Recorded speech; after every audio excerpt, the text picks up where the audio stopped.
Bienvenidos todos a Filosofía Apuntes. Hoy estamos con un nuevo tópico.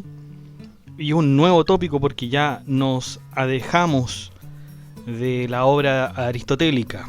Nos alejamos de la obra platónica. Pero aún así estas obras van a estar presentes. Sin embargo, ahora vamos a ir a otro punto interesante en la historia de la filosofía, que es el helenismo. El helenismo, o también los llamados filósofos helenistas. Los filósofos helenistas. Muchos dicen que todo termina, ¿no es cierto?, con Platón y Aristóteles, y de ahí no hay más que ver. Pero la verdad es que hay más filósofos. Ha pasado un tiempo después de la muerte de Aristóteles y nuevos pensadores comienzan a articular toda una filosofía de vida. Ahora, fíjense esto, vamos a ver una filosofía de vida, una filosofía de comportamiento. Eso es lo que vamos a ver ahora con otros personajes. Quizás algunos ya los conocen, hay otros que son un poco desconocidos, que a lo mejor ustedes no han leído nunca. Y todos tienen una riqueza intelectual y un pensamiento muy consecuente. O sea, ellos piensan estas cosas y además son consecuentes con ellas y tratan de llevarlas a cabo en la vida práctica, ¿no? Por lo tanto, vamos acercándonos más a la vida real, a la filosofía de vida, como le estoy diciendo.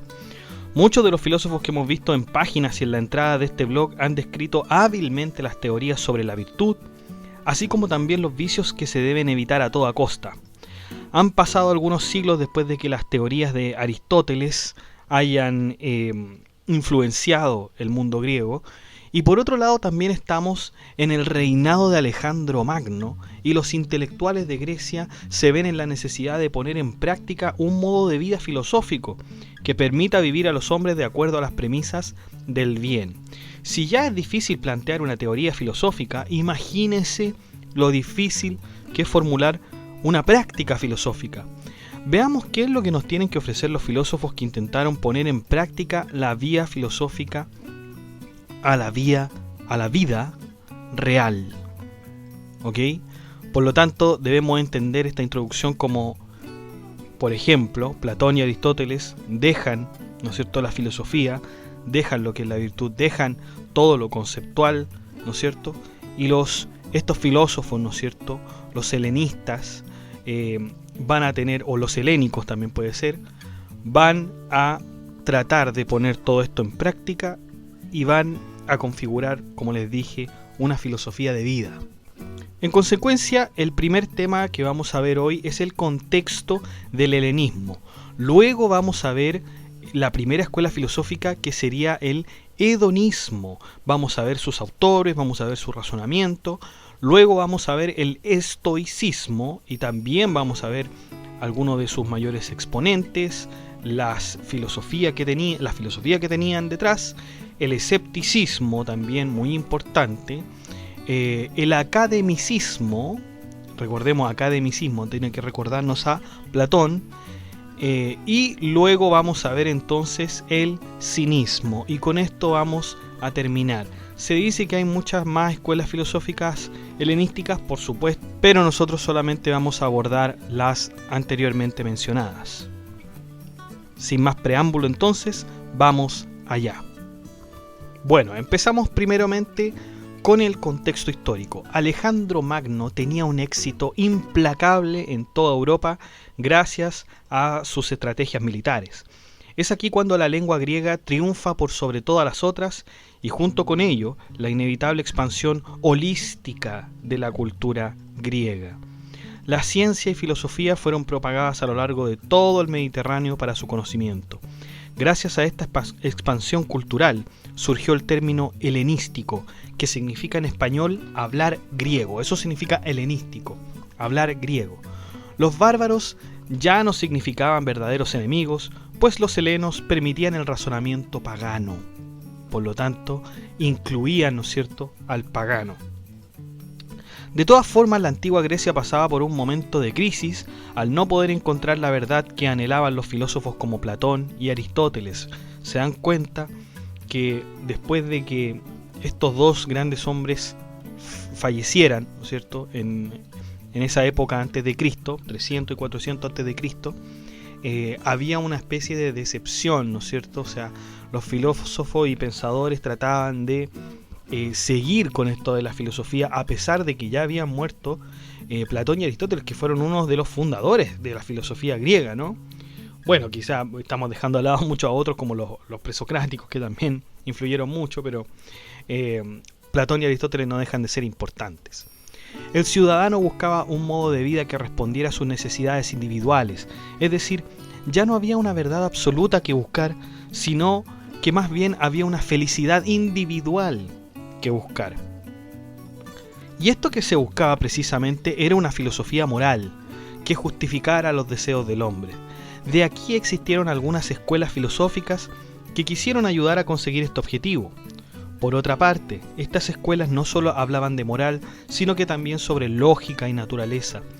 Las tenían como prueba de que la cosmovisión que tenían ellos era la correcta. Pasemos entonces a la primera escuela filosófica, que era el hedonismo. El término hedonismo proviene del griego hedoné, que significa literalmente placer. La doctrina hedonista enfoca su filosofía de vida en la eudaimonía, término que a su vez significa vida feliz. ¿Qué se debe hacer para conseguir una vida feliz? Básicamente el hombre se debe procurar los placeres y alejarse de los dolores. Existieron dos escuelas filosóficas que sustentaron el placer como una eudaimonía, es decir, eudaimonía, como una especie de felicidad, ¿no es cierto? El placer significa la vida feliz. Eso es lo que tenemos que perseguir de acuerdo con el hedonismo. Tenemos que ir por el placer.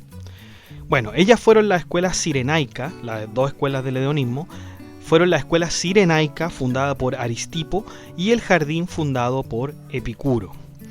Aristipo de Cirene, veamos a Aristipo, el primero. Fue discípulo de Sócrates y aprendió sus teorías de la forma más fiel posible. Sin embargo, Aristipo adhirió a una filosofía totalmente opuesta del filósofo, pues identifica el placer con el bien. Recordemos que Sócrates esto no era posible, ¿no es cierto? Estaba de acuerdo con que el único medio para el conocimiento era la sensación. Por otro lado, ubicaba que la felicidad del hombre solo puede encontrarse por medio del placer. La preocupación de la satisfacción personal era mucho más importante que la de los demás. Es así que se conocerá su vieja máxima: primero mis dientes, después mis parientes. Eso dice Aristipo de Cirene. Dice, primero mis dientes, después mis parientes. Fíjense, ¿no es cierto?, que la preocupación personal era lo primero, ¿no es cierto? Y además porque imagino que para Aristipo producía más placer preocuparse uno mismo que de los demás, ¿no es cierto? Por lo que vemos, Aristipo planteaba un placer personalista y ésta no estaba fuera de su propia vida, pues el filósofo se colmaba de riquezas y era consecuente con los placeres, ¿no es cierto? O sea, él no dejaba, ¿no es cierto?, ningún escollo. Él era feliz y él se colmaba de riquezas y ahí él encontraba el placer. Luego tenemos Epicuro de Samos, que nació, o se dice más bien, todos estos datos parecieran ser relativos, nació, ¿no es cierto?, el 341 a.C. y murió el 271 a.C. Bueno, Epicuro de Samos dice que su doctrina es muy similar a la de Aristipo, pero bueno, hay unas diferencias. Por ejemplo, una diferencia estructural, que la doctrina de Epicuro se enseñaba en Atenas, ¿no es cierto? Y el lugar donde se encontraba le llamaban el jardín. Este jardín que llamaban los discípulos era en realidad un huerto donde estaban todos los amigos de Epicuro. Se decía que su filosofía era única, ya que Epicuro jamás siguió a un intelectual ni tampoco tuvo un maestro que lo guiara a formular su teoría completa. Básicamente la doctrina de Epicuro es que la felicidad puede alcanzarse a medida que el hombre se acerque más al placer. ¿Ven cómo coincide con Aristipo? Para adquirirlo no necesitará de la polis, ni del Estado, ni de riquezas, ni de honores. Es decir, el hombre de Epicuro, ¿no es cierto?, está totalmente alejado de la política, chiquillos, de la política, del Estado, está totalmente alejado de eso. El hombre es concebido como un ser autosuficiente, dice Epicuro, que no necesita el contacto con las instituciones políticas. En el jardín de Epicuro estaban todas las clases sociales reunidas. No importaba quién fuera, todos podían pertenecer a esta clase de filosofía. De hecho, de todas las escuelas filosóficas, esta era la que tenía más alumnos. En efecto, Epicuro solo basaba su doctrina en la observación natural del ser humano, que abrazaba lo placentero y huía del miedo.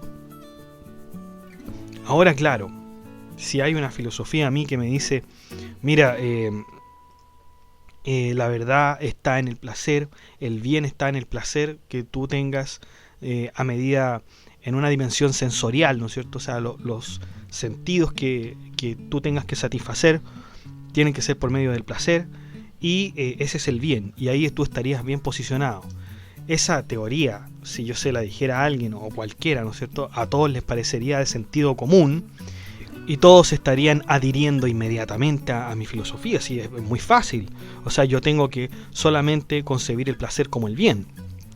Bueno, el criterio de Epicuro es fundamental para comprender la doctrina hedonista. Aquí podríamos decir que hay una especie de epistemología epicúrea del conocimiento. ¿Qué perspectivas tiene Epicuro sobre el conocimiento de la verdad? Veamos en orden lógico la epistemología de Epicuro. Sensación. Siendo la base de todo conocimiento, los epicúreos admitían la sensación como lo único, inequívoco y verdadero. Los objetos nos imprimen las sensaciones a través de los átomos que llegan a los órganos sensoriales. Sí, podemos decir que Epicuro toma la teoría de los átomos del gran presocrático Demócrito de Abdera, aunque con algunas modificaciones. Acuérdense que Aristóteles decía que los átomos, que la teoría de los átomos era absurda, que los atomistas debían resignarse, ¿no es cierto? Pero Demócrito fue el que inventó esta teoría de los átomos. Por lo tanto, Epicuro estaba muy de acuerdo con esto, ¿no? Bueno, después de la sensación tenemos la anticipación o prolepsis, como lo llamaba Epicuro, cuando el ser humano acumula en la memoria los hechos y acontecimientos que ha experimentado, entonces puede anticipar todos los hechos que puede venirle gracias a los recuerdos. La próxima vez que nos encontremos con un objeto, el hombre reconocerá el objeto y podrá darle nombre a aquellos. Luego de la anticipación viene la relación dolor y placer. Las cosas se distinguen por el placer y el dolor que producen. Eso dice Epicuro, esa es la filosofía fundamental. Los epicúreos reconocen el bien en el placer y el mal en el dolor, algo que en realidad no es difícil de entender. Esta perspectiva del placer y el dolor guiará el comportamiento del hombre para tomar las mejores decisiones en su vida. Así el hombre epicúreo rechazará lo malo, es decir, rechaza el dolor, y optará por lo bueno, que es el placer. La sensación pertenece al mundo de lo inmediato. Cuando nos alejamos de lo inmediato y acudimos a lo reflexivo, o en otras palabras, a la razón, es ahí cuando fracasamos y caemos en el error. Debe haber una confianza absoluta en los sentidos, dice Epicuro. A Epicuro, no le bastaba con analizar lo abstracto de los sentidos y el entendimiento, sino que también necesitaba formular una teoría de la naturaleza y la física. Habíamos dicho que Epicuro estaba de acuerdo con la teoría atomista de Demócrito, la cual postulaba que en dichos cuerpos llamados átomos necesitaba existir el vacío para que pudieran moverse. Estas son algunas características de los átomos. 1. Tienen volumen. 2. Tienen figura. 3. Tienen peso. Y 4. Son infinitos. Demócrito decía que los átomos chocaban a través de diversos movimientos en el vacío y que además este choque era necesario y planeado. Epicuro, al contrario, concibió el movimiento de los átomos como una caída en el vacío, diciendo que una vez que van cayendo pueden desviarse y así originar las cosas. O sea, se originaban las cosas por medio de la desviación de los átomos. Esta teoría se llamaría teoría de la declinación o clinamen, donde los átomos chocan entre sí, pero en línea recta. ¿Qué hace que los átomos puedan declinarse? De acuerdo con la teoría epicúrea, era solamente el azar, la casualidad. Aquí Epicuro quiere introducir el concepto de libertad, pues los átomos toman este movimiento por una cosa fortuita, azarosa. Así como los átomos son libres, el ser humano también será libre para tomar sus propias decisiones. Epicuro llegará a admitir que todo está compuesto de átomos, incluyendo el alma. Pero fíjense que a pesar de que, bueno, Demócrito ya lo había dicho esto de los átomos y Epicuro lo apoya, a pesar de este soporte, esta teoría no se logra desarrollar aún más, y de hecho a Epicuro se le desestima, y los grandes científicos de la Edad Media, del Renacimiento, siguen sosteniendo las teorías de Aristóteles hasta por ahí el siglo XIX me parece, si no estoy equivocado, con la teoría de John Dalton sobre los átomos. Creo que fue en el siglo XIX, si no estoy correcto con John Dalton y el siglo XIX, cuando se retoman los átomos, por favor díganmelo y pónganlo ahí en el comentario. La ética. La ética epicúrea está inclinada a vivir una vida feliz a través del bien, que es el placer, hedoné. Eso es un placer, hedoné. Es facilísimo entender esto, ya que el ser humano siempre busca obtener el placer y rehuir del dolor en la naturaleza. No obstante, explicar que el placer es el bien del hombre no es suficiente para Epicuro, y es así que describe el placer en su totalidad. Tenemos 3 clases de placeres que nos guiarán a este bien del que habla Epicuro. Los placeres necesarios, relacionados con la supervivencia del hombre, como la alimentación y el descanso. La satisfacción de estos placeres eliminará el dolor que puede surgir de no servirse de aquellos placeres. En efecto, hay placeres necesarios, ¿no es cierto? Hay placeres que tienen que ver con la alimentación, o sea, usted se tiene que alimentar, si no se muere. Por lo tanto, es un placer, sí, pero es necesario. Placeres naturales, pero no necesarios. Son aquellos placeres superficiales y que tienen que ver con el gusto de cada persona. Por ejemplo, uno de ellos puede ser la vestimenta y la alimentación adicional. Ese puede ser un placer natural, pero que no es necesario o no es tremendamente necesario. Placeres no naturales e innecesarios. Bueno, estos son placeres que surgen de la vanidad y el capricho. Por ejemplo, la ambición de poder, de riquezas y de honores. Los únicos placeres que pueden eliminar el dolor son los primeros, es decir, los placeres necesarios y los naturales. Ni el segundo ni el tercero pueden deshacer el dolor de todo ser humano y por lo tanto no dejan en paz el alma. Así, para los epicúreos era importantísimo superar tanto los dolores físicos como los del alma. La misma felicidad que se encuentra ahí cuando el hombre es capaz de superar el dolor a través de los placeres necesarios. ¿Se fijan cómo esto ya no es lo que uno piensa? Uno dice, bueno, si yo soy epicúreo tengo que satisfacer y colmar mis placeres hasta que me reviente, ¿no? Uno piensa eso. Pero piénsenlo de esta manera, una persona que come en exceso, consiguientemente va a tener un dolor. Y ahí ya fracasó como epicúreo. Ahí fracasó. Por lo tanto, también el epicureísmo viene a decirnos que hay que tener placer, pero con el modo de que después o posteriormente no tenga un dolor, ¿no? O sea, yo tengo que tener mi placer y tengo que ser impune con mi placer. Pero si llega el dolor por ese placer, ahí ya fracasé, ya no tengo ninguna justificación y ya no sería un epicúreo. Bueno, veamos cómo se desarrollan otros conceptos. El alma está rodeada de muchos tipos de dolores que debe ser capaz de superar. ¿Cómo podrá hacerlo según Epicuro? A través del concepto de autarquía, que significa autosuficiencia, y con 4 remedios que Epicuro recomendaba. 1. No hay que temer a los dioses, pues ellos se encuentran en un lugar tan alejado que no se preocupan de nosotros. 2. No hay que temer a la muerte al considerar que solo es la separación de los átomos.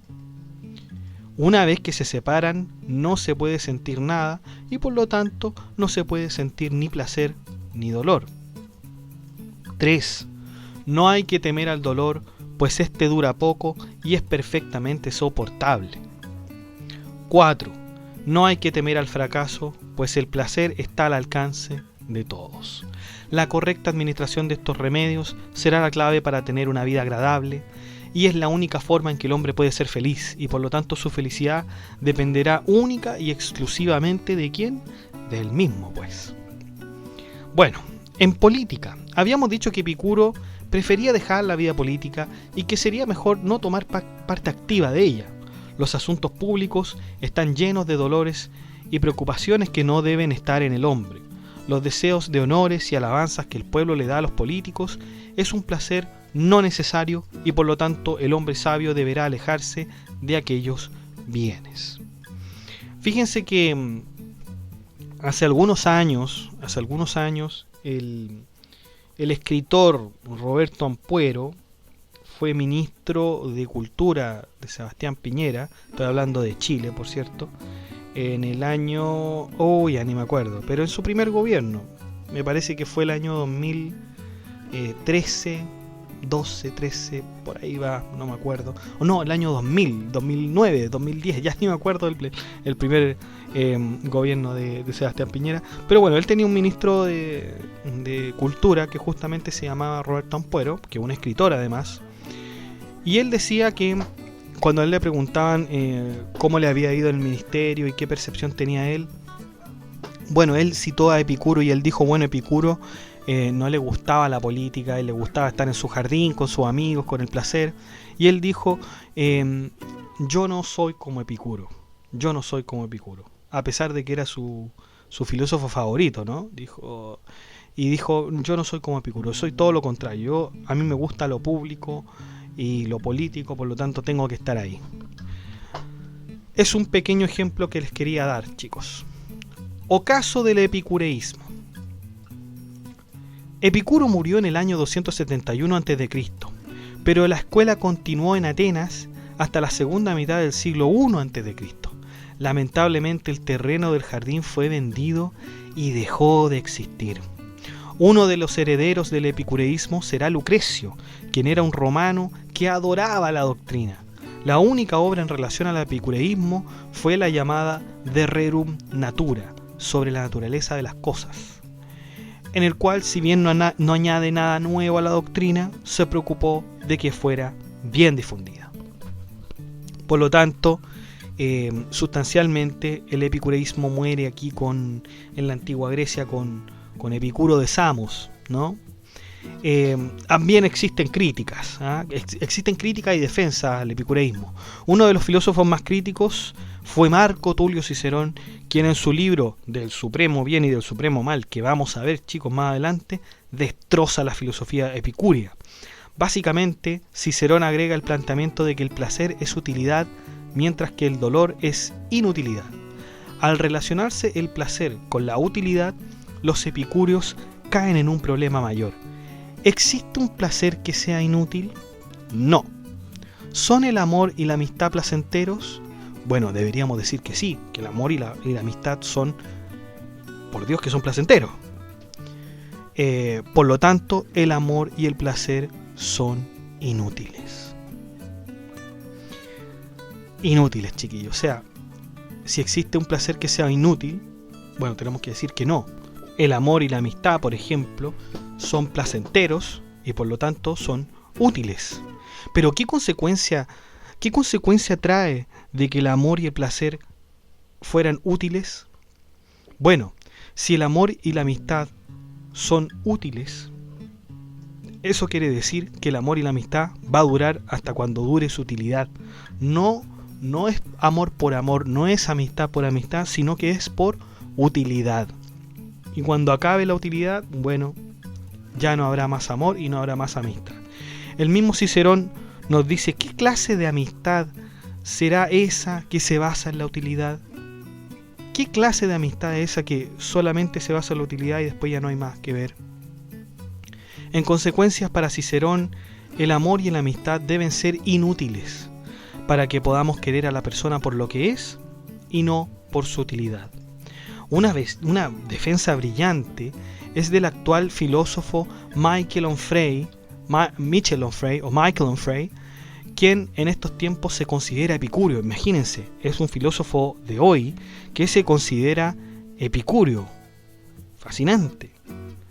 El pensamiento de Onfray es claramente individualista, pero debemos pensar que los grandes progresos se han podido hacer cuando todos los individuos están bien, es decir, de las individualidades.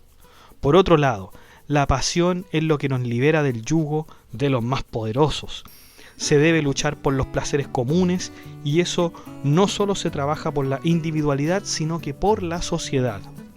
Por otro lado, Onfray dice que las críticas de Cicerón y otros filósofos estoicos como Séneca se hacían porque era necesario que se quitaran a los epicúreos del Senado. Ahí había un interés político también. Claro, al ser ellos estoicos necesitaban deshacerse de los epicúreos, quienes eran sus contrincantes. Bueno, fascinante entonces la filosofía hedonista, ¿no es cierto?, con este hombre que era Aristipo de Cirene y Epicúreo de Samos. ¿Qué implicancias tiene esta postura actualmente, chicos? Fíjense que a muchas personas, a estas personas que les gusta el placer, se les llama hedonistas. Se les llama hedonistas hasta el día de hoy. O sea, si usted ve a alguien que le gusta mucho el placer, que tiene este gusto, ¿no es cierto?, por satisfacer, por colmar todos sus deseos, bueno, usted podría decirle que justamente es una persona hedonista y que es una escuela filosófica, ¿no es cierto?, desde hace mucho tiempo, que trata, ¿no es cierto?, de estos temas. Vamos a hacer una pequeña pausa para que usted vaya a tomar agua, para que usted siquiera puede tomar apuntes, o puede hacer cualquier asunto que tenga pendiente. Vamos a hacer una pequeña pausa y ya volvemos con el estoicismo, que es lo que sigue en las escuelas helenísticas. Espérennos.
Bueno, luego de esta pausa, entonces vamos a hablar del estoicismo.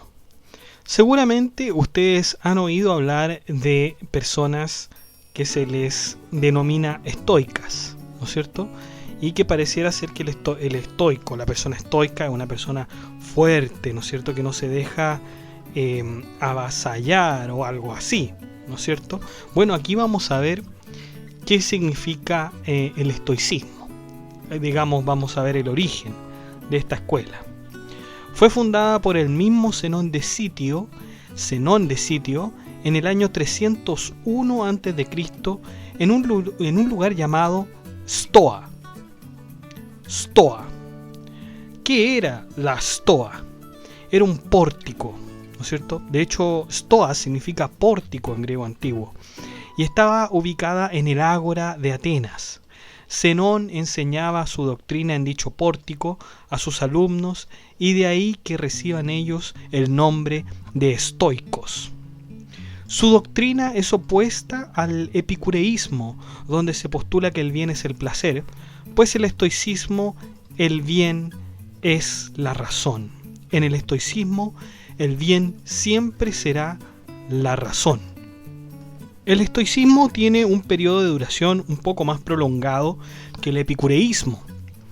El estoicismo antiguo comprende el siglo IV y III a.C., que está conformado, ¿no es cierto?, por Zenón de Sitio, Crisipo de Solos y Cleantes de Aso. Seguramente no han oído estos nombres. Zenón de Sitio es, digamos, el padre del estoicismo. Crisipo de Solos se destacó sobre todo por la lingüística, hizo grandes contribuciones a la lingüística, sobre todo el fenómeno lingüístico del deixis, que significa demostración o referencia en griego antiguo. Es un punto de referencia. Y bueno, todos estos puntos de referencia están representados en las palabras como nosotros, ustedes, aquí, hoy, ahora, etc. Son deícticos o expresiones deícticas. ¿Por qué? Porque sirven para señalar personas. Por ejemplo, tú reemplaza como pronombre, reemplaza a un nombre. Por ejemplo, en vez de decir tú, uno dice Ana, ¿ya? En vez de decir en este momento, uno dice ahora. En vez de decir en este país, uno dice aquí en Chile, ¿no es cierto? Uno dice aquí, o simplemente dice aquí, y ese es un deixis, ¿no? A veces algunas personas tienen dificultades con el deixis, ¿eh? Tienen muchas dificultades porque, por ejemplo, no sé si le ha pasado, pero hay gente que uno le pregunta ¿dónde está tal cosa? ¿Dónde están las llaves, por ejemplo? Y te dicen allá. Y no te apuntan en ningún lugar, sino que simplemente te dicen allá. Y tú te quedas pensando y diciendo, bueno, ¿a qué se refiere con allá? ¿A qué se refiere con allá? Y uno, ¿no es cierto?, ruega por la pregunta y dice, oye, ¿pero a qué te refieres con allá? ¿Dónde allá? ¿Dónde allá? ¿A qué te refieres? Entonces, claro, hay un problema ahí porque uno tiene que decir exactamente el lugar donde están las cosas, ¿no? Y esta fue, digamos, una mención que hizo Crisipo de Solos, que la tomó, ¿no es cierto?, porque los estoicos eran muy estudiosos, sobre todo del lenguaje y de la lógica, y Crisipo de Solos describió este fenómeno del deixis, ¿no? Y por otro lado también habíamos nombrado a Cleantes de Aso. Cleantes de Aso, que también un filósofo estoico que se dedicó mucho a describir la razón, a describir la naturaleza y que había que vivir conforme a ella. Sin embargo, nunca se ve un ataque al placer, nunca se le ve un ataque, pero de todas formas él planteaba, ¿no es cierto?, fuertemente el planteamiento de los estoicos, que es la razón. Y ese es el estoicismo antiguo del siglo IV y III a.C. Después viene el estoicismo medio, que comprende el siglo II y I a.C. ¿Y quiénes estuvieron acá? Bueno, estos siglos estuvieron conformados por Panecio de Rodas y Posidonio de Apamea, que se enfocaban en los problemas políticos morales de la antigua Grecia, ¿no? son muy poco conocidos, pero son ellos, ¿no? Luego tenemos el estoicismo nuevo, que va del siglo I al siglo III después de Cristo, teniendo como sus representantes a los grandes romanos como Séneca, un filósofo increíble, chicos, que ya vamos a ver pronto. Vamos a terminar con los griegos y vamos a enfocarnos en la filosofía romana, y al primero que vamos a tomar va a ser a Lucio Aneo Séneca, que es el filósofo del que estoy hablando. Séneca, un filósofo romano, fue consejero político nada más ni nada menos que de Nerón. Nerón, chiquillos. Y de hecho tuvo problemas con Nerón. Tuvo problemas y Séneca fue proscrito y se tuvo que suicidar. Fue un tema, ¿no es cierto? Esto de que un filósofo se suicidara, ¿no? Fue un tema. Creo que habíamos visto en Aristóteles o en Platón el tema del suicidio. Lo vamos a ver en detalle, pero los estoicos tomaban en cuenta el suicidio. O sea, si la vida es así insoportable, el suicidio era una opción, por supuesto. Y Séneca, que sufría de asma, se suicidó, ¿no es cierto?, en un baño de vapor, él mismo. Ojo que hay una estatua increíble, ustedes pueden verla en internet, ¿no es cierto?, en Google. Ustedes ponen Séneca y Nerón estatua y podrán ver una estatua, pero que refleja muy bien la relación de Séneca con Nerón en el último tiempo. O sea, Séneca en esa imagen sale o aparece más bien tratando de regañar a Nerón, y Nerón está con una cara así de los 1000 diablos. Así que les recomiendo que vean esa estatua de Séneca. Bueno, Séneca era uno, ¿no es cierto?, de estos representantes romanos del estoicismo nuevo, del siglo I al III, y Epícteto también lo era, Epícteto, y el gran emperador Marco Aurelio, chiquillos. Marco Aurelio también era estoico, y no solamente estoico, sino que emperador del Imperio Romano. Imagínense. De hecho, Marco Aurelio, ustedes lo pueden ver en una película excelente que se llama El Gladiador. El Gladiador, donde está la figura de Marco Aurelio, un poco ya en sus últimos años, ¿no es cierto?, un poco viejo. Está la relación con su hijo, ¿no es cierto?, que era Cómodo, que lo iba a suceder. Y un tema ahí bastante especial, así que les recomiendo esa película si no la han visto o si se la recuerdan, que es El Gladiador, donde está Marco Aurelio como el emperador, ¿no? Bueno, aquí se trataban temas profundamente morales y religiosos, seguramente debido a la influencia cristiana de estos estoicos, ¿no? Hay algunos que dicen que Marco Tulio Cicerón también sería un estoico. Sí, yo creo que es lo más probable y que pueda estar en el estoicismo medio, ¿no? Es posible, yo creo que es posible que Marco Tulio Cicerón pueda haber estado en ese siglo y en el estoicismo medio. Así que sí, puede ser, no lo mencioné, pero puede ser. Aunque ojo, Marco Tulio Cicerón también tenía un libro, o un texto más bien, que se llamaba La paradoja de los estoicos, un poco tratando de criticar, así que, bueno, en fin. Ahora veamos las teorías de cada planteamiento estoico. Estará de más decir que lo que veremos a continuación da un giro a todas las ideas epicúreas anteriormente citadas. Miren, vamos a empezar con la lógica de los estoicos. Aunque ya habíamos dicho que Aristóteles tenía unos tratados de lógica, en verdad fueron los estoicos los primeros que utilizaron este término. O sea, fueron los estoicos los que utilizaron el término de lógica. Aristóteles hablaba sobre lógica, pero no tenía el término, ¿no es cierto?, de lógica, ¿no? La lógica de los estoicos se dividía en 3 grandes categorías: criterio de verdad, conceptos y lenguaje. El primer conocimiento que nos da parte en las sensaciones. Ese es el criterio de verdad. Por lo tanto, ahí coinciden, ¿no es cierto?, los estoicos con los epicúreos dicen que el primer conocimiento, ¿no es cierto?, nos dan las sensaciones, nos lo da las sensaciones. Y luego la impresión de estas sensaciones que quedan en los órganos sensoriales se van directamente al alma. Así finalmente nos llega la impresión de todos los objetos.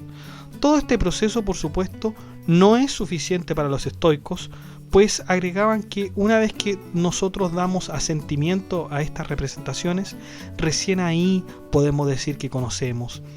Las representaciones tienen que coincidir con el objeto que se está captando a través de los sentidos. Cuando no se representa bien, entonces se cae en el error. Debía existir una concordancia entre lo real y lo pensado. Debía haber una concordancia entre el sentido y lo que se piensa. Muy inteligente. Conceptos. La segunda parte de la lógica de los estoicos. ¿Cómo entran los conceptos en las representaciones y en fin en la razón? Primeramente, para los estoicos las ideas no existían en la realidad. Las ideas no existían en la realidad, pues ellas solamente estaban en el pensamiento. Lo que sí existían eran las cosas por su individualidad y las entendemos por medio de la enseñanza y de la permanencia en que éstas se nos quedan en la mente. Lenguaje. La teoría de los estoicos en cuanto al lenguaje es sumamente interesante. Ellos nos decían que el lenguaje se componía de tres cosas: el significante, sonidos, letras y voces, el objeto al que se refiere el significante, y finalmente el componente del juicio, que se aplica a los objetos y al significante. Por otro lado, también podríamos decir que hay una cuarta categoría llamada significado. A su vez, los significados se dividían en dos formas: significado completo, cuando nos encontramos con una proposición o una oración completa. Por ejemplo, la casa está lejos. Ahí tiene usted un significado completo. Un significado incompleto, cuando tenemos o el predicado o el sujeto de una proposición. Por ejemplo, la casa. No decimos la casa está lejos, sino que la casa. Es un significado incompleto. El significado completo es el que nos indica la falsedad o verdad de una oración. Las palabras pueden tener miles de características, adjetivos, adverbios, sustantivos, pero nada podrá hacerlas verdaderas o falsas, sino el significado. Si Aristóteles se ocupó en su organón o en su órganon de silogismos cuyas proposiciones universales y particulares, añadiendo atributos a los enunciados, por ejemplo, el hombre es mortal, el hombre es blanco, etc., los estoicos usarán la lógica para probar hechos. ¿Y cómo podría formarse un silogismo así? Bueno, aquí hay un ejemplo que dejan los estoicos. Si no me levanto temprano, no llegaré a la escuela. Si no llego a la escuela, no aprenderé lo visto en clases. Por conclusión, si no me levanto, no aprenderé lo visto en clases. Todas estas proposiciones son válidas al estar todas conectadas la una con la otra, y a este silogismo se le llamará silogismo hipotético, y será Crisipo de Solos, uno de los directores de la escuela estoica, quien construirá 4 tipos de proposiciones dentro de los silogismos hipotéticos. Por ejemplo, una negativa: Juan no es chileno. Un silogismo hipotético conjuntivo: Juan es argentino y su hermana es cubana. Conjuntivo, conjunción que está en la Y, ¿no? Disyuntivo: Juan es argentino o es cubano. Es decir, la O es argentino o es cubano. Eso es la disyunción, ¿no es cierto? Hay dos caminos: o es argentino o es cubano. Y la implicativa: si Juan es hombre, entonces fue creado por Dios. Se dan cuenta que estos silogismos, sobre todo el último, es una condición, ¿no es cierto? Si Juan es hombre, entonces fue creado por Dios. A este tipo de lógica se le llama actualmente como lógica conectiva o lógica de juntores. ¿Ya? Entonces pueden evidenciar ustedes lo importante que era para los estoicos el lenguaje. Era tremendamente importante. Y bueno, también para para el que les está hablando, ¿no es cierto? Yo soy profesor de inglés y me interesa muchísimo lo que se hable del lenguaje. Los estoicos eran muy interesados en esto. Física. El concepto de física entre los estoicos no era exclusivo de la naturaleza, sino que también consideraban a Dios y el alma de los hombres. Para los estoicos todo es un cuerpo, y lo que no tiene cuerpo no existe en la realidad. El universo está rodeado de un vacío infinito del cual no se puede desligar. El comienzo del universo se debe a un principio pasivo, es decir, primero fue materia y luego se convirtió en logos, tomando un rol activo. Muchos estoicos llamaban a este principio logos, razón o lo que se hablaba harto en el estoicismo, neuma. P-N-E-U-M-A, neuma, que significa respiro en griego y alma en los contextos cristianos. Y fíjense qué importante es esto, porque fíjense lo que dicen los estoicos, que llamaban a este principio, al comienzo del universo, logos. Y los cristianos, ¿cómo lo llamaban, chiquillos? ¿Cómo lo llamaban a este principio? El verbo. El verbo luego se va a identificar con el logos, ¿no es cierto? Y el verbo se hizo carne, ¿no es cierto? Y habitó entre nosotros, Jesús, ¿no es cierto? Ese es el verbo. Por lo tanto, tiene mucha implicancia, ¿no? El cristianismo también tenía su implicancia en estos temas. Si bien estos principios eran bastante aristotélicos, la verdad es que el predominio de la razón siempre surgía ante la materia. Para los estoicos, la razón creó todas las cosas conocidas por el hombre. Esta razón era el mismo Dios, pues ellos mismos decían: Dios es la razón seminal del mundo. Dios es la razón seminal del mundo. Eso decían los estoicos. Por lo tanto, tenemos que el comienzo del mundo nació de una materia pasiva para luego desarrollarse y terminar como logos. Panteísmo. Decíamos que Dios nace primero de la materia y luego del logos, pero la permanencia de este es una sola. Dios está absolutamente en todo, chiquillos. Eso es el panteísmo. Pan significa todo, ¿no es cierto? Teísmo significa lo relativo a Dios. Dios está absolutamente en todo y por lo tanto Dios es todo, es decir, es todas las cosas que están vivas gracias a que Dios permanece en ellas. Para los estoicos, Dios era un ser inmanente al mundo y no trascendente como lo hacen los cristianos. ¿Cuál es la diferencia entre inmanente y trascendente? Trascendente quiere decir que está más allá de toda corporeidad, mientras que inmanente quiere decir que está en toda corporeidad e incorporeidad. Por lo tanto, los estoicos dicen, ¿no es cierto?, son panteístas, dicen Dios es todo, corporal o incorporal. En cambio, los cristianos dicen, no, Dios está por encima de todo.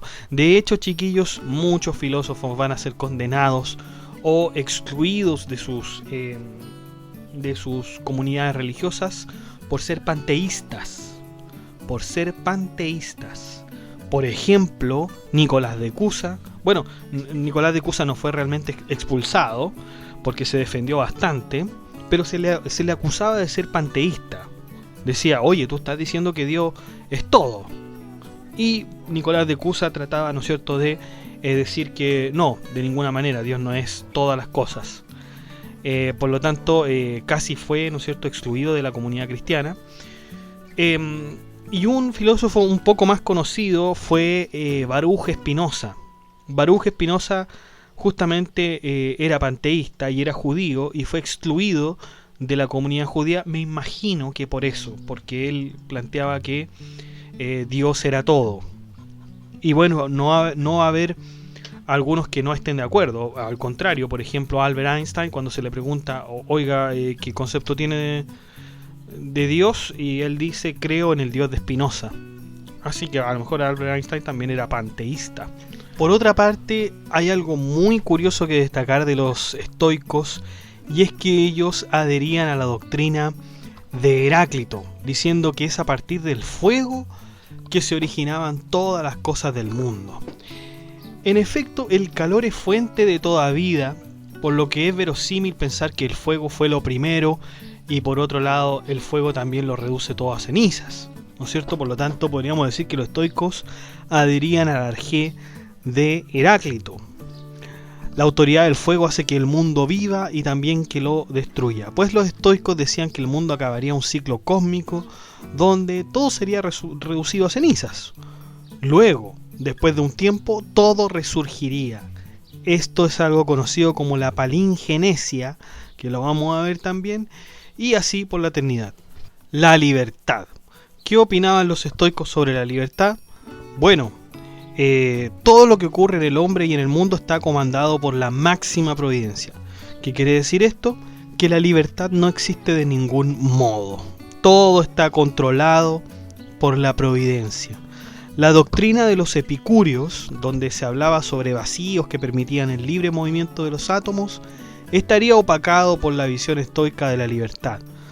Lo que entendían por libertad los estoicos era que el hombre debía aceptar su destino o su hado o su puesto en el mundo.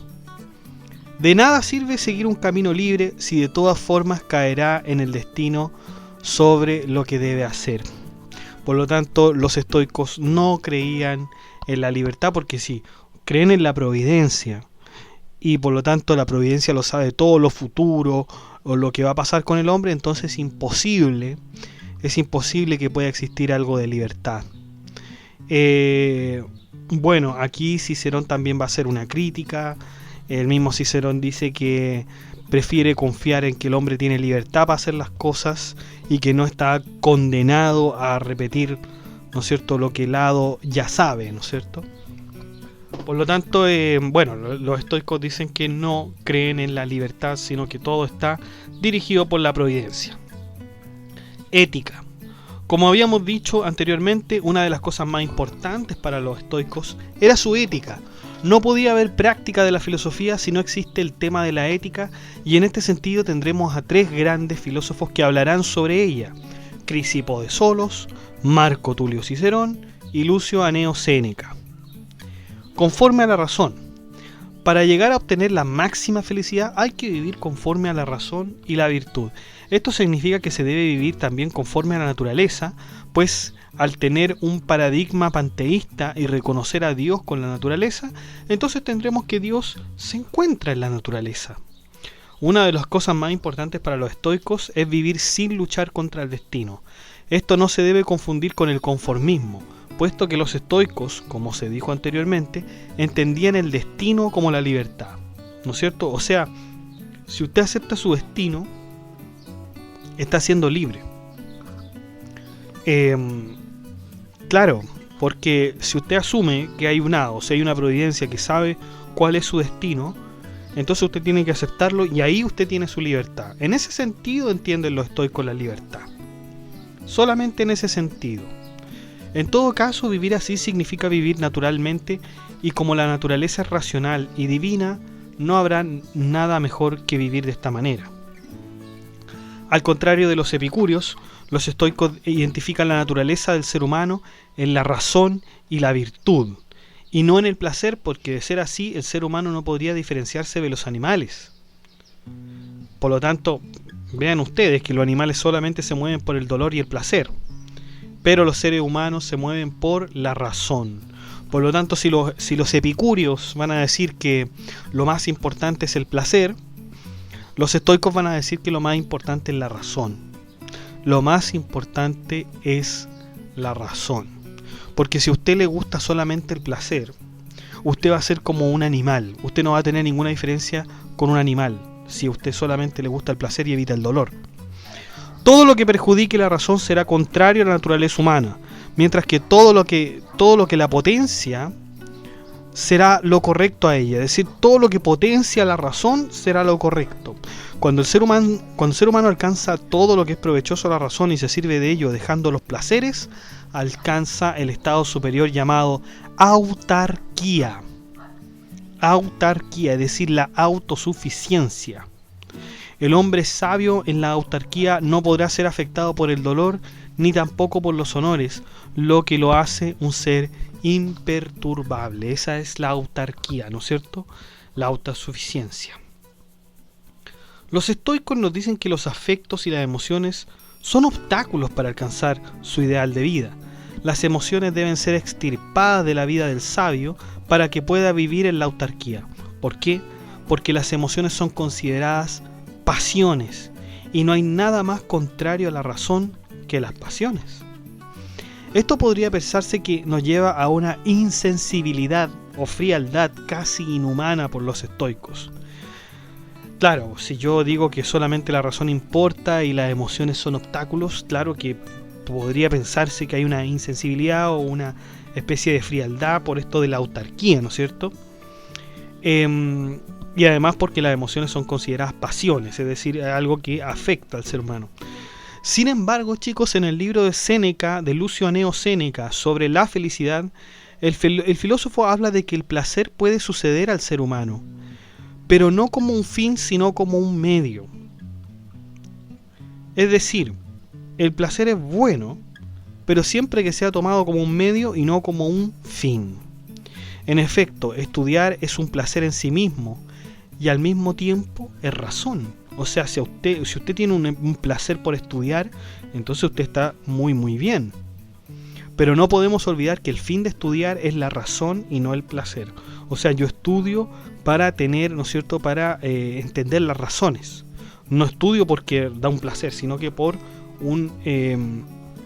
una razón, ¿no es cierto?, seminal, que es la razón, ¿no es cierto? O, digamos, mejorar continuamente en el intelecto.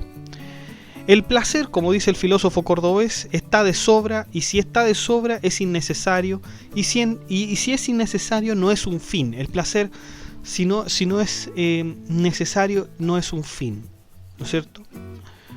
Por lo tanto, la razón es el fin, y el placer sería un medio. Por lo menos para Séneca esto era así. Séneca también, que era estoico, en el último tiempo del estoicismo. Política. Si bien el hombre puede amarse a sí mismo, también ama a su familia, a sus amigos y en fin a sus semejantes. Cuando lo hace, el hombre está listo para empezar su vida social en la ciudad. Para los estoicos, el hombre es un animal comunitario y no un animal político como lo planteaba Aristóteles. El animal comunitario quiere decir que el hombre por naturaleza es social, mientras que el animal político de Aristóteles dícese de un ser exclusivamente de la polis, y eso no es tan así. En efecto, el hombre no es solamente restricto a la polis en cuanto a un animal político, sino que además es a la sociedad. Y para terminar, tenemos las críticas y defensas a los estoicos. La crítica, como ya habíamos dicho anteriormente, viene del mismo Cicerón, quien nos dice que el estoicismo no ofrece nada nuevo frente a la filosofía aristotélica, salvo la apuesta de que el hombre no es un animal político, sino comunitario, lo que habíamos hablado recién. Y también lo del silogismo hipotético, aunque podríamos decir que fue más bien algo agregado y no modificable a la obra aristotélica. Por lo tanto, parecía ser que los estoicos solamente agregaron un componente complementario a la filosofía aristotélica. Otra de las críticas proviene de Plutarco de Queronea, quien utiliza la falacia ad hominem en su tratado antiestoico, y eso es muy interesante, esta obra de Plutarco de Queronea, que está en la editorial Gredos, ¿ya? Busquen esa obra de Plutarco de Queronea, que significa, que me parece que es antiestoico el tratado, ese es el nombre, me parece. Y si no, bueno, usted busque Plutarco de Queronea, las obras. Y bueno, este filósofo decía que los estoicos hablaban de política y de virtud, pero en sus vidas personales parecían no practicar lo que decían. De hecho, siempre se dijo que Séneca nunca hizo lo que profesaba, a excepción del suicidio, ¿no? Plutarco presenta pruebas textuales de que el mismo Crisipo decía no diferenciar la vida placentera con la vida del estudio. Claro, es una falacia ad hominem porque va contra el hombre, ¿no es cierto? Va contra el hombre. Sin embargo, claro, hay un estoico que dice que hay que vivir conforme a este modo de vida y no lo practica, claro que incomoda, claro que es sospechoso, ¿no? Sospechosísimo. Pero bueno, esa era la visión de Plutarco de Queronea, ¿ya? Y esto ha sido, digamos, el estoicismo, chiquillos. Esto ha sido el estoicismo. El estoico es una persona, ¿no es cierto?, que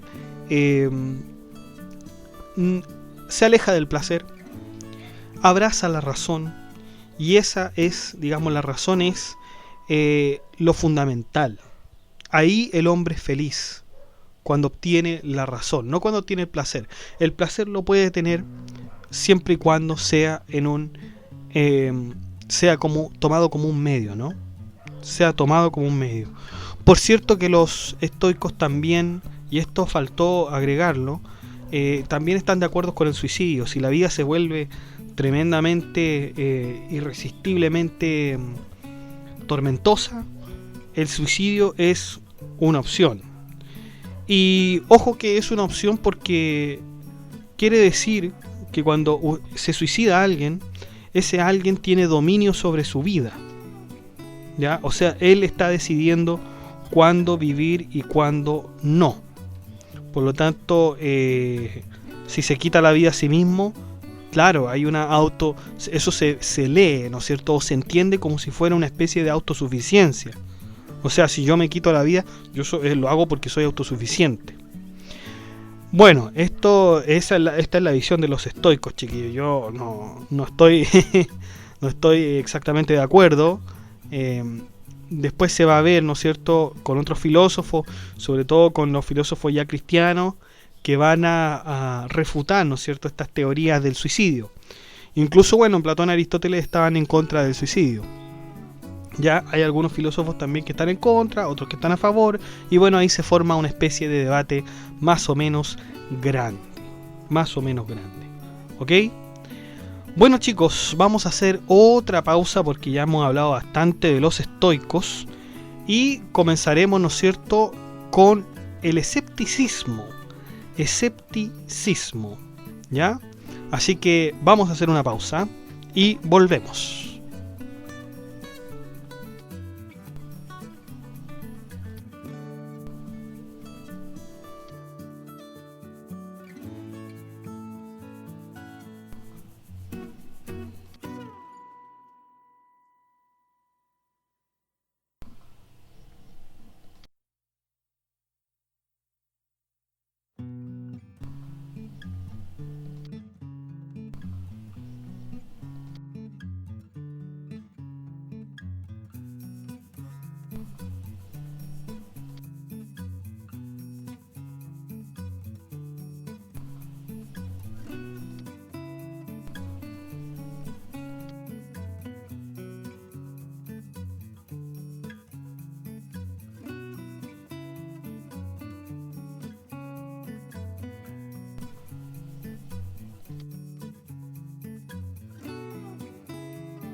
Bueno, volvemos entonces con el escepticismo. Bueno, el escepticismo es la doctrina que pone en duda el conocimiento adquirido, ya sea por vía empírica o religiosa. El escepticismo lo habíamos visto, no es que lo habíamos visto, quizá usted lo ha escuchado muchas veces. Mire, esto es una persona muy escéptica, esta persona no cree en una gran cantidad de cosas, o no cree en algo específico, o es escéptico en estos temas, etcétera. Nada puede considerarse cierto a menos que tenga una evidencia clara y transparente de las cosas, de otra manera se identificaría como falso. Podríamos decir que aquí se ve una estructura primitiva del método científico. ¿Y quién fue el rey, ¿no es cierto? ¿Quién sacó esto? ¿Quién describió el método científico, chiquillos? Bueno, se dice que fue Descartes, ¿no es cierto? O Descartes, como se diría, ¿no es cierto? Si fuera una fonología española precisa, sería Descartes, ¿no es cierto? Descartes había dicho justamente que para el método científico había que tener una evidencia clara y transparente de las cosas. Bueno, la etimología de la palabra proviene del griego skeptikos, que significa examen. Ojo, de ahí viene la palabra escéptico, skeptikos, significa examen. Es decir, no es alguien que cree por creer nomás, o sea, que no cree por no creer simplemente, sino que lo ha hecho por un examen previo. Entonces el escéptico, en efecto, no sería una palabra de rechazo, ¿no? Sino que sería justamente alguien que hizo un examen sobre algo y tiene sus dudas sobre aquello. ¿Quién fue el fundador del escepticismo? Pirrón de Elis. En el año 360 a.C. Nació este hombre y murió el 260 a.C. Pero lamentablemente este filósofo no dejó nada escrito. Todo lo que sabemos es gracias a su alumno Timón de Fleonte. Bueno, ¿y en qué consiste esto de ser escéptico o del escepticismo? Bueno, al contrario de todas las escuelas vistas anteriormente, el pensamiento escéptico es lo más radical que existió al considerar que el ser humano no puede tener ningún conocimiento. Las filosofías de Platón, Aristóteles, Epicuro y Zenón tenían la seguridad de que existía un conocimiento inamovible, chiquillos. Así como las otras teorías, el punto de partida del conocimiento de los escépticos son los sentidos. Sin embargo, la percepción sensible que tiene el hombre siempre estará sometida a la subjetivación del individuo, lo que nos hace captar los objetos de distinta manera. En pocas palabras, para los escépticos el conocimiento de las cosas en sí no existe. Tendríamos que decir que todas las cosas parecen algo y no que son realmente algo. Si se dice lo contrario, es decir que las cosas que sentimos existen. Entonces caeremos en el dogmatismo. O sea, si yo digo que esto realmente existe, caigo en el dogmatismo porque en realidad no tengo el conocimiento de las cosas en sí. Y como no lo tengo, entonces caigo, ¿no es cierto? Si yo asevero que conozco algo, pero como la naturaleza humana no conoce algo en sí, caería en el dogmatismo. Además, recordemos que las apariencias son cambiantes y contradictorias, por lo que nunca podremos alcanzar su verdad. Es así que nace la famosa frase de Pirrón. Esta es la famosa frase de Pirrón. Suspende el juicio. Es un imperativo. Suspende el juicio. ¿No? Finalmente, el hombre se debe abstener de afirmar o formular juicios, pues nunca podrá conocer la verdad de las cosas. En un mundo de apariencias y de sentidos, es imposible obtener alguna certeza. No obstante, muchos de los escépticos posteriores dirán que si bien no existe lo verdadero, hay que acercarse a las cosas que sean más verdaderas. ¿Ah? Ahí hay un reconocimiento, ¿no es cierto?, de que hay que acercarse a aquello que es más verdadero. Pero ¿cómo vamos a saber lo que es verdadero? ¿Cómo vamos a saber lo que es verdadero si nos dicen de inmediatamente que esto ya no es verdadero? Quizás lo que se parezca más a la verdad, pero ¿cómo voy a saber lo que es la verdad? Si se supone que para los escépticos la verdad nunca se pueda poder llegar a ella, pero ¿cómo sé que hay una verdad? Entonces es un dilema esto que tienen los escépticos, ¿no es cierto? Si todo es falso y nada es absolutamente verdadero, ¿qué sistema filosófico se puede idear a partir de esto? Bueno, los escépticos no idearon una estructura lógica o física determinada. Los escépticos consideraron que el bien epicúreo y el bien estoico se debatían por cosas inútiles. Es decir, es demasiado relativo y lo relativo no lleva a la verdad. Por lo tanto, lo mejor será guiarse por el sentido común y la utilidad que nos traiga este sentido común. Los escépticos respetan las leyes y las autoridades, no porque sean útiles, sino no porque muestren la verdad.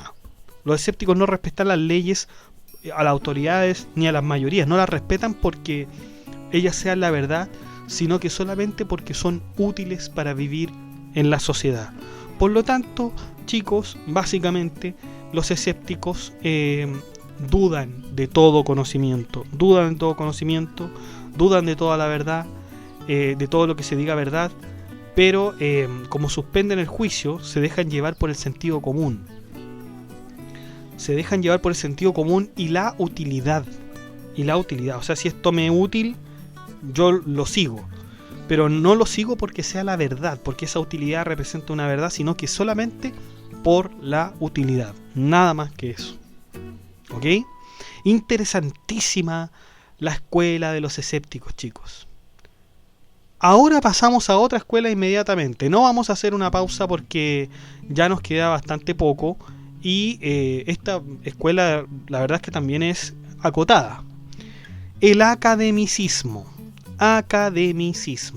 Aquí vemos la herencia de Platón y su filosofía hecha escuela en este lugar llamado la academia. Esta rescataba las ideas platónicas con algunas modificaciones de los alumnos que permanecieron allí. Fue una escuela elitista al tener grabada, ¿no es cierto?, en la entrada, que no entre nadie que no conozca geometría. Esa era la entrada, el aviso que tenía la academia de Platón. Bueno, y obviamente esto comenzará con Platón, quien nació el año 427 a.C. y muere el 347 a.C. El objetivo de la academia era formar ciudadanos que estuvieran de acuerdo con la formación que el mismo Platón describe en la República. Lamentablemente, a la muerte de Platón vinieron las modificaciones de los mismos directores de la academia. Podemos dividir entonces entre los conocidos periodos de la academia tres partes. La academia antigua, dirigida por Espeusipo, que era sobrino de Platón, quien decía que el conocimiento se sustenta, ¿no es cierto?, en la verdad. Luego tenemos la academia media, dirigida por Arcesilao de Pitana, donde se volvía a considerar la ironía y la mayéutica como efectivos métodos de búsqueda de la verdad. Y finalmente tenemos la academia nueva, dirigida por Carnéades, quien reformó el pensamiento platónico diciendo que solo se puede alcanzar lo probable y no lo verdadero. Por lo tanto, vemos que fue un debate, ¿no es cierto?, de la academia de la verdad, ¿no es cierto? Se debatían sobre la verdad. De hecho, se volvieron un poco escépticos, ¿no? Es obvio que la última academia de Carnéades adoptó el escepticismo del conocimiento a la teoría platónica de las ideas, ¿ya? Por lo tanto, el platonismo, o más bien el neoplatonismo o el academicismo, para ser más correcto todavía, considera y adopta el escepticismo diciendo que solo se puede alcanzar lo probable y no lo verdadero. Como ya hemos dicho en otras entradas, San Agustín critica fuertemente el escepticismo en su libro Contra Académicos. San Agustín se consideraba, o bueno, los demás lo consideraban un platónico, un neoplatónico, pero San Agustín criticaba esta última escuela, esta escuela de Carnéades que adoptaba el escepticismo en su libro Contra Académicos. Así que sería bueno que leyeran a San Agustín el libro Contra Académicos, donde está la crítica de la academia última, ¿no es cierto?, de la academia nueva. Bueno, nos dice que el escepticismo en la academia no tuvo ninguna discusión previa, es decir, fue aceptada sin preámbulo. La teoría de Carnéades fue aceptada así, sin preámbulo nomás, como se dice, ¿eh? Bueno, esta academia tuvo un ocaso el año 529. ¿Por qué?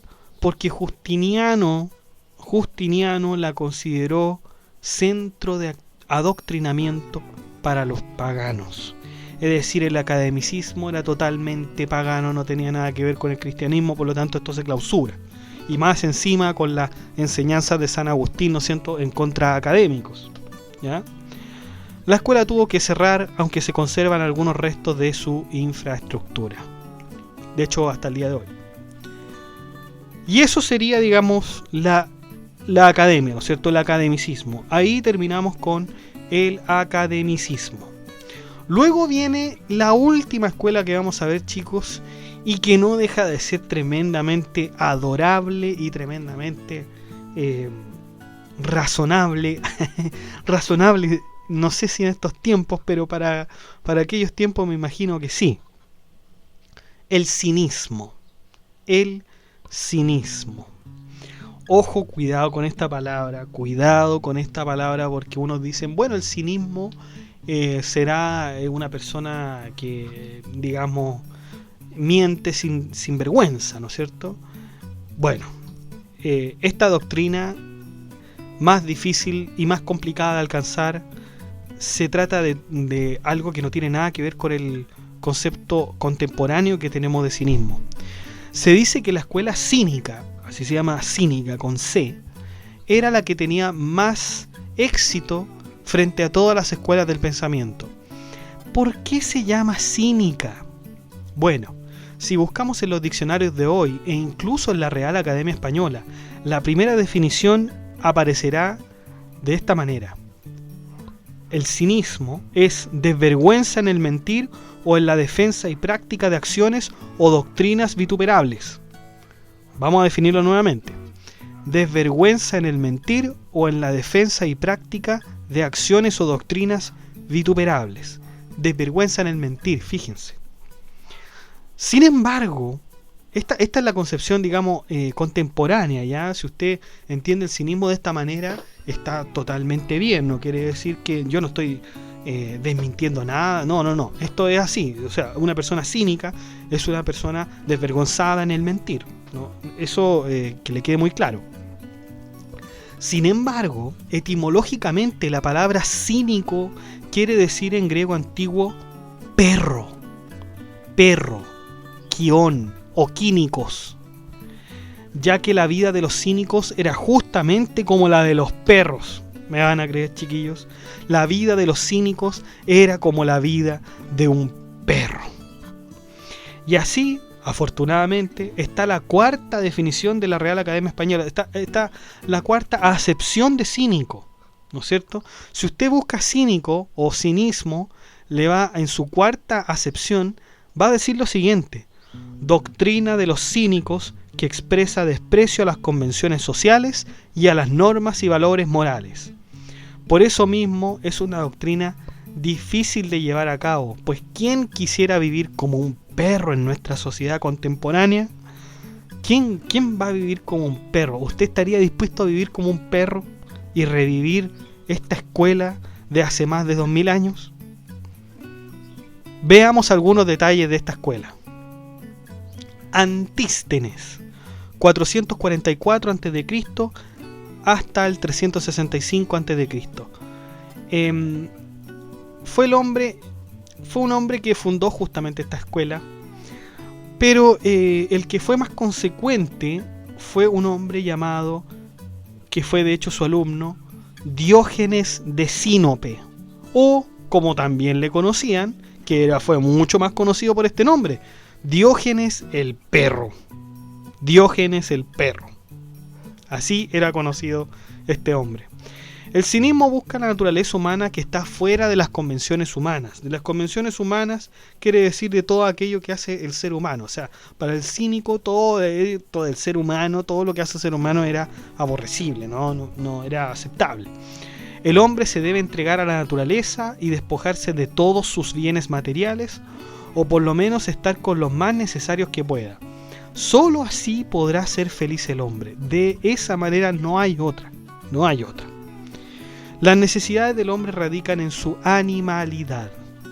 Cuando llegamos al mundo no estamos con ropa o con bienes materiales. Venimos a este mundo sin nada, porque esa es la verdadera naturaleza humana. De otro modo, entonces naceríamos todos con los bienes que nos gustan, ¿no es cierto? Pero si nacemos nosotros como Dios nos echó al mundo, ¿no es cierto? Como se dice, desnudo, ¿no es cierto?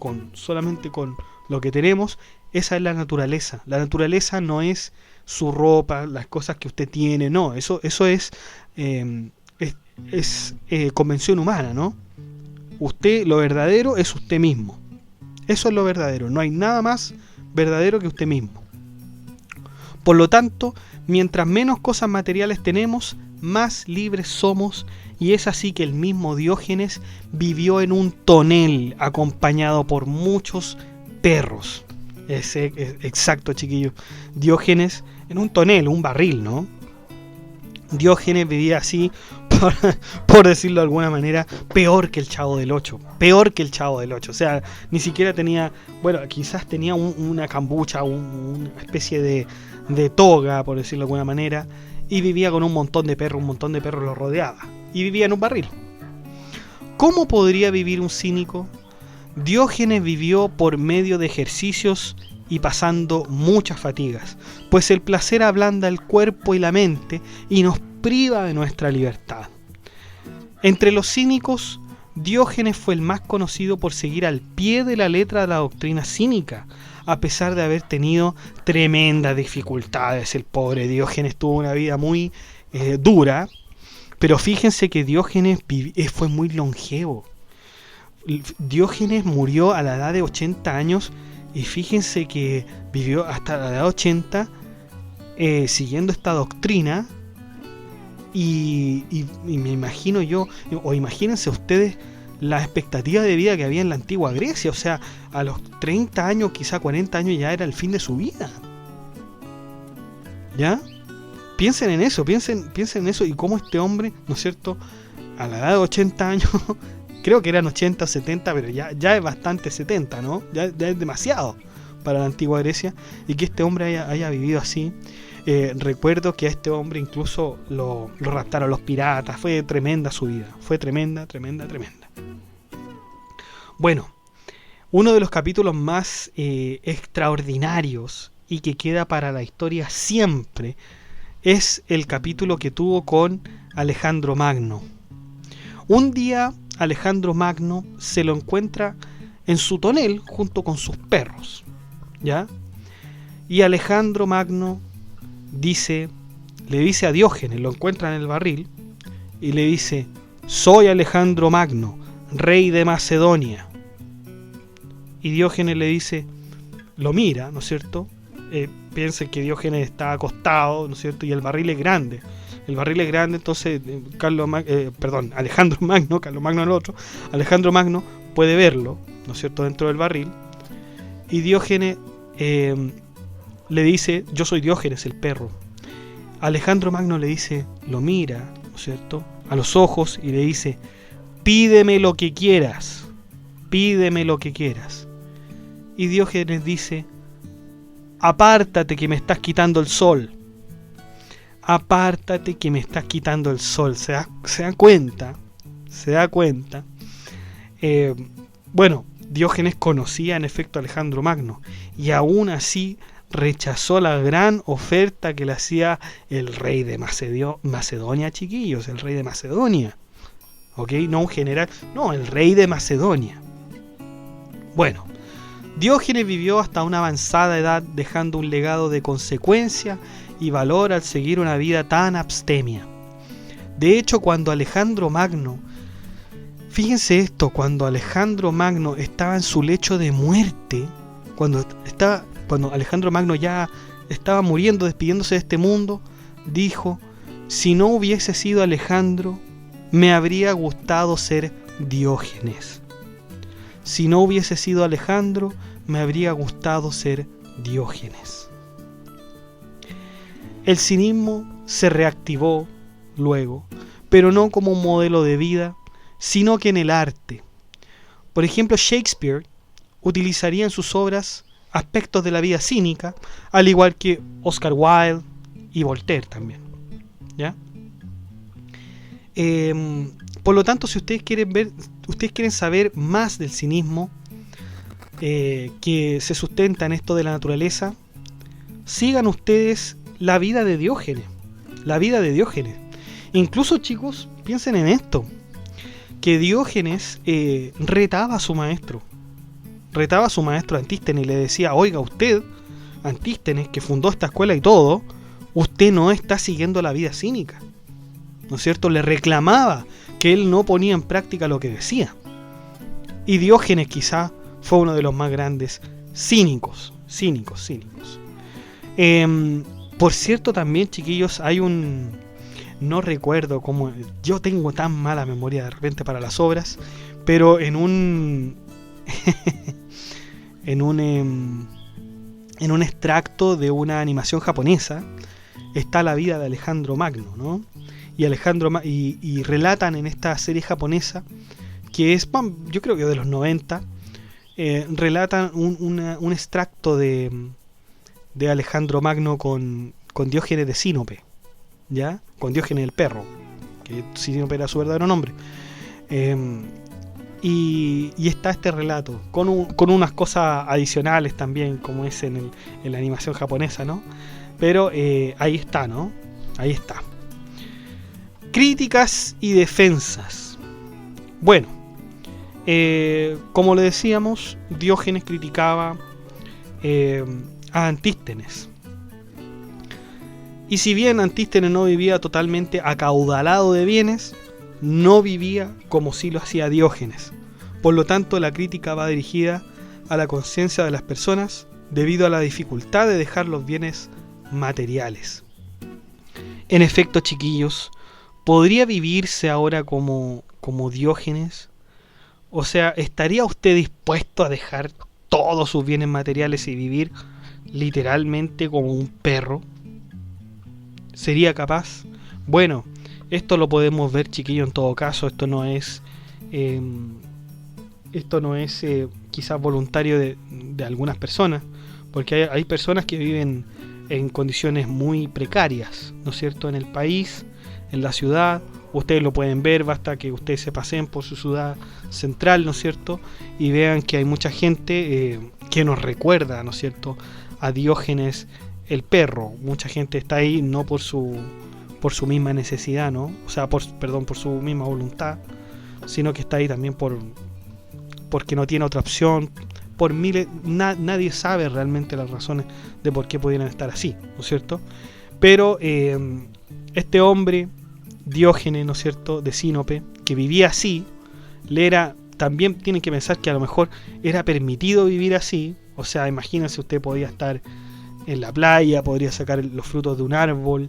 Yo sé que también existía la propiedad privada en Grecia, pero digamos, tampoco quiero decir que fuera entretenido vivir como Diógenes de Sinope, pero él tenía la voluntad, ¿no es cierto?, de vivir de esta manera, porque justamente la filosofía era que se viviera conforme a la naturaleza. Y adivinen quién más critica a los cínicos, ¿no? Cicerón.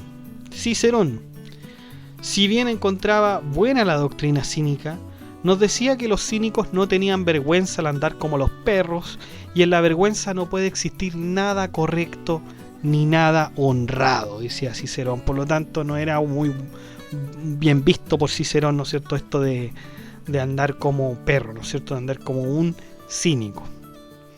Bueno, nadie puede discutir en todo caso el valor noble de la doctrina cínica y la dificultad que ésta tiene para ser emprendida. Y para ver si es cínico, para ver si usted es cínico, señor que me está escuchando, o señorita, ¿estaría dispuesto a deshacerse de todos sus bienes materiales? ¿Estaría dispuesto usted a hacerlo? Esa es la pregunta que nos dejan los cínicos. Bueno, estas son las escuelas filosóficas que pudieron existir en la antigüedad, pero esto no termina aquí, chiquillos. En la Edad Media se verán otros tipos de escuelas que justificarán, bajo su propia lógica, ética y cosmovisión, las ideas de aquella época, ¿no? La filosofía de vida de esas épocas. Las escuelas anteriormente descritas pueden ser utilizadas perfectamente como un perfil psicológico de una persona. Quizás no sería fácil encontrarse con un cínico, pero sí sería posible encontrarse con un estoico, con un hedonista, con un academicista, en el sentido de que no reconozca ningún conocimiento como verdadero. En efecto, yo he escuchado a muchísimas personas que dicen, pero si el bien es relativo, el mal también es relativo, hoy en día no sé, las cosas no son así, qué sé yo, no hay principios. Ahí sí se va a encontrar muchas personas, ¿no es cierto? Se va a encontrar con personas que son hedonistas, que en el placer, ¿no es cierto?, está el gusto. se va a encontrar con personas estoicas, donde va a decir, no, el estudio, la razón es lo verdadero, ¿no es cierto? Y así, chiquillos. Si hubiera vivido en la antigüedad, si usted hubiera vivido en la antigüedad, correspondiendo a estas escuelas, ¿a qué escuela habría usted pertenecido? Se los dejo como reflexión, chiquillos. ¿A qué escuela hubiera pertenecido usted? ¿A la estoica? ¿A la hedonista? ¿A los escépticos? ¿Al academicista? ¿Al cínico? Se los dejo ahí, chiquillos.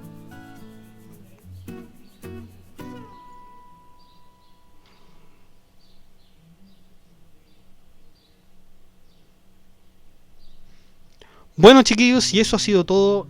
La verdad fue un podcast bastante largo. Espero que no les haya molestado que sea tan largo. Traté de hacerlo con el mayor detalle posible. Esto obviamente para estudio o para su simple curiosidad. Que estén muy bien. Den like, comenten, ingresen al blog que está en la descripción. Suscríbase. Nos vemos.